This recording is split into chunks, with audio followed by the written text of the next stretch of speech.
सभी छोटे बड़े श्रोताओं को सुनीता भटनागर का प्यार भरा नमस्कार।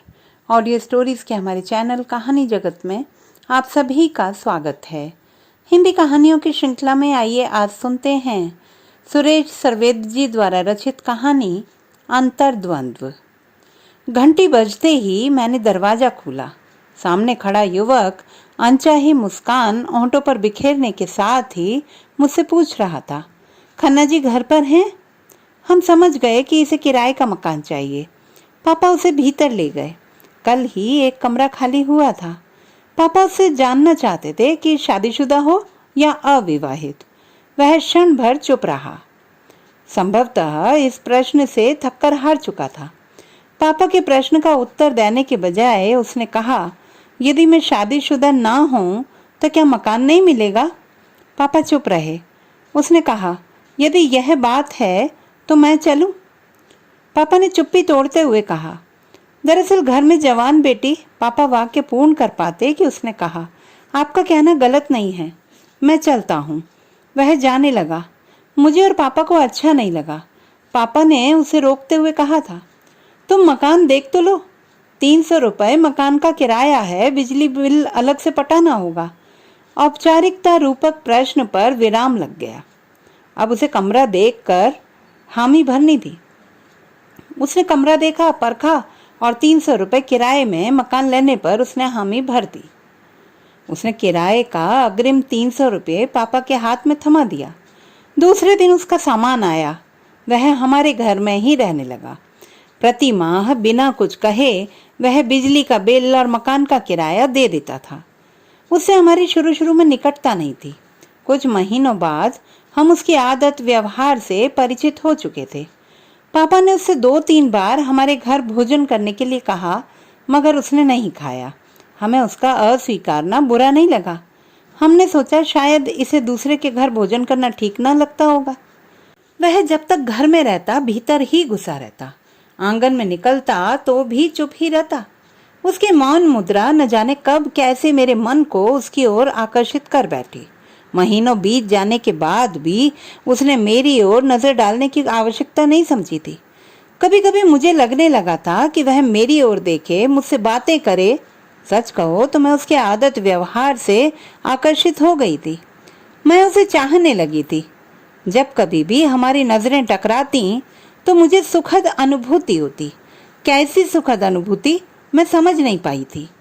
अब मैं देर रात तक जागती, मुझे उसका इंतजार रहता। उसका आगमन मेरे लिए सुखद होता। वह जब तक आ नहीं जाता मैं आंगन में ही टहलती रहती। मेरी इच्छा तो उससे कई बार बातें करने की होती, मगर शब्द विस्फारित होने से जी चुराता था। पापा ऑफिस के कार्य से बाहर गए हुए थे। घर में मैं अकेली थी। पापा को 3 दिन नहीं आना था। सोचा किराएदार मेरी कहा मानेगा। पूर्व अनुमान से ही मैंने अपने साथ उसके लिए खाना बना लिया था। मैं आंगन में टहलती उसका इंतजार करने लगी। वह अपने समय पर ही आया। नहीं आया था तब तक तो इंतजार करती रही, मगर उसके प्रवेश करते ही मेरे हृदय की धड़कन बढ़ गई। मुंह पर शब्द आया पर बाहर नहीं निकला। उसने भीतर घुसकर कपाट भिड़ा दिया। मैं कुछ कह ही नहीं सकी। बेमन से धड़कती धड़कन लिए भीतर घुस गई। मेरा मन अशांत था। उसके कमरे से स्टोव की आवाज आने लगी।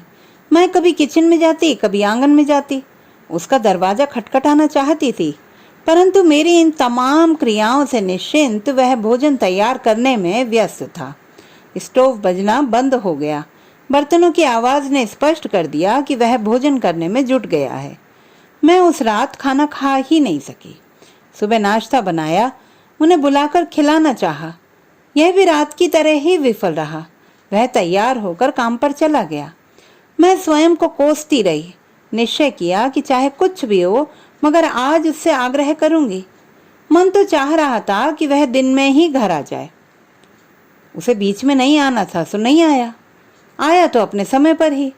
आंगन में पहुंचा ही था कि कल रात और आज दिन भर की बेचैनी के कारण मुझसे रहा नहीं गया। अनायास ही कह उठी, तुम्हारे लिए खाना बनाया है, हमारे घर खाना।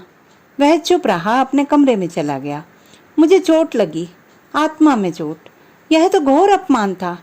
उस रात उसके कमरे से स्टोव की आवाज नहीं उभरी। मैं जानती थी कि वह होटल में खाता नहीं है। उस रात हम दोनों बिना खाए रहे। मेरे भीतर कितनी छटपटाहट थी यह मैं ही अनुभव कर रही थी, सिर्फ मैं स्वयं पर झुंझला भी रही थी कि क्यों इसके पीछे पड़ी हूँ।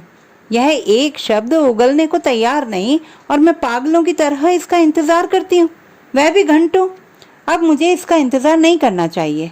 आज मैं इंतजार नहीं करना चाहती थी, उसे देखना भी नहीं चाहती थी। बावजूद मैं इंतजार करते हुए जाग रही थी। थोड़ी सी आहट से मेरे कान खड़े हो जाते, आंखें दरवाजे की ओर दौड़ पड़ती, घड़ी पर बार बार दृष्टि जाती। मेरे लिए क्षण क्षण भारी पड़ रहा था। जब वह आया तो मैं अनायास पलंग से उठ बैठी। हृदय की धड़कन बढ़ गई। मैं बिना सोचे समझे तेज कदमों से उसकी ओर लपकी। वह दरवाजा खोल चुका था। जैसे ही वह भीतर घुसने को हुआ, मैं उसके सामने खड़ी हो गई। वह क्षण भर के लिए हड़बड़ा गया। बोला, सोनाली, तुम जो कर रही हो वह ठीक नहीं है। मैं खींच उठी। क्या ठीक नहीं है? मैंने ऐसा क्या किया जो अनुचित है? क्या मैं सुंदर नहीं हूँ? वह शांत हो गया, एकदम शांत। फिर बोला, सोनाली, तुम सुंदर हो, बहुत ही सुंदर, तन मन सब में। मैं तुम्हारी इस सुंदरता पर अपनी काली छाया पड़ने नहीं देना चाहता। मनीष, मैं तुमसे बेहद प्यार करती हूँ। मैं तुम्हारे बिना जी नहीं सकती। मैं उससे लिपटने को उद्यत हुई। उसने मुझे परे धकेल दिया। फिर अचानक मेरी कलाई पकड़ी। मैं सिहर उठी। वह मुझे खींचते हुए कमरे में ले गया। कमरा अंधेरे में डूबा था। उसने लाइट जलाई। सामने सुंदर स्त्री की तस्वीर टंगी हुई थी। नीचे लिखा था, स्वर्गीय बिजली। मेरी आंखों के सामने बिजली कड़क उठी। वह कहना जारी रखे हुए था, सोनाली, मैं इससे बेहद प्यार करता था। यह भी मुझसे बहुत प्यार करती थी। हमने जब प्यार का इजहार किया, साथ जीने मरने की जिस दिन कस्में खाईं, उस दिन मैं बहुत खुश था। पहले दिन जब मैं उसे लेकर जा रहा था कि सड़क दुर्घटना में इसकी जान चली गई। मैं कलंक का बोझ उठाए जी रहा हूँ। उसका गला भर आया था, आंखें भर आई थी। मैं उसके आंसू पोंछ देना चाहती थी, मगर यह अधिकार मुझे मिला ही नहीं था।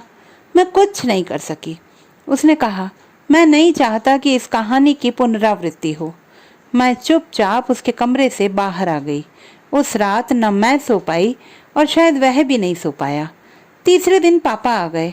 वह आज सुबह ही निकल गया था। जब आया तो उसके साथ 2 कुली और एक जीप थी। उसने पापा से कहा, मैं आपका मकान खाली कर रहा हूँ। पापा को कुछ समझ नहीं आया। वह जीप में सामान डलवा कर चलता बना। पापा और मैं उसे दूर तक जाते हुए देखते रहे। वह हमसे दूर चला गया था, बहुत दूर। तो दोस्तों, ये थी हमारी आज की कहानी। आपको कैसी लगी कमेंट बॉक्स में लिखना ना भूलें। चैनल को सब्सक्राइब करें, लाइक करें और मित्रों के साथ शेयर करें।